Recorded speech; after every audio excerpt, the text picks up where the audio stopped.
The nature of 125cc bikes is that the engines are thrashed day in and day out due to the low capacity.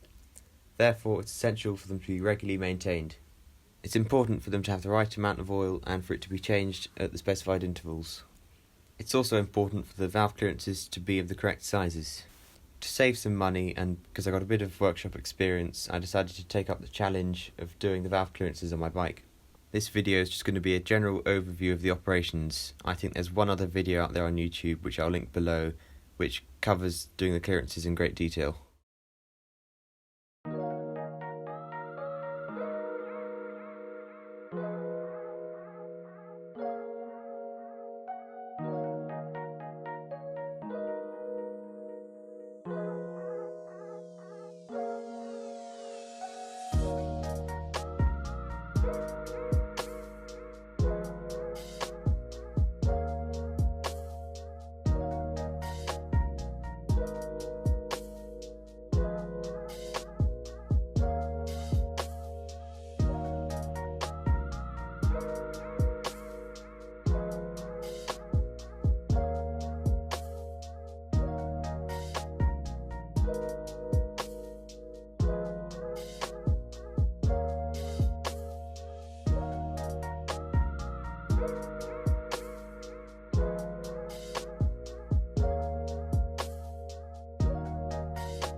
So gaining access to the valve cover has been slightly more difficult than the Haynes manual suggested.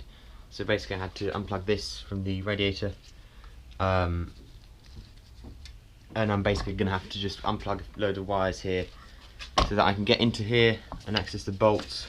There's this little piece of rubber here, and I believe wires go through that to the fan, so I'm going to need to get this rubber out, and I need to unplug those wires to do so.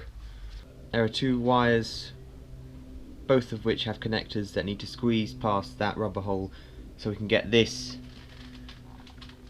piece of rubber out. So it's a load of faff really, but it's quite a logical process if you've got a workshop and some experience.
So actually testing the valve clearance is a very fiddly operation because there's limited space, so I've just about managed to do the intake, and this one is slightly tight. This one seems to be alright, but then again you've got to be really sure, because if the feeler gauge is bent as it enters, you'll get an inaccurate reading. So you've got to try it a few times and just make sure you get it right basically.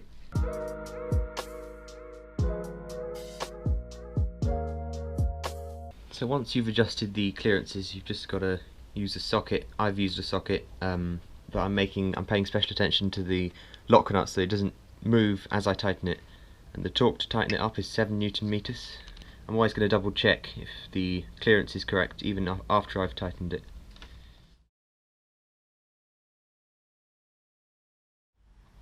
So what felt like the best part of 48 hours of faffing about with those feeler gauges, I've managed to adjust the clearances, and with the encouragement of a cup of tea, I'm putting the panels back together.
Part of the reason why I ride a bike is because of how cheap they are to run. However, I think it's very easy to get obsessed with buying gear and accessories and modifications. It's very easy for it to turn into a money pit. I try to stay away from that, but one thing that's very important to get done are the valve clearances, and as to the cost of owning a motorcycle. Now on this bike, doing the valve clearances wasn't the easiest process. I actually spent 2 days doing it, and it was fiddly, and I could describe it as being closest to gynecology, really. It's unpleasant. Doing this job on a Honda CBF 125 was much easier, however, because it had 2 valves and much easier access to the valves, because this one's water cooled, that one was air cooled. So if you haven't done anything like this before, I don't really recommend doing the valve clearances for this bike, because it was so fiddly and it was really easy to get it wrong.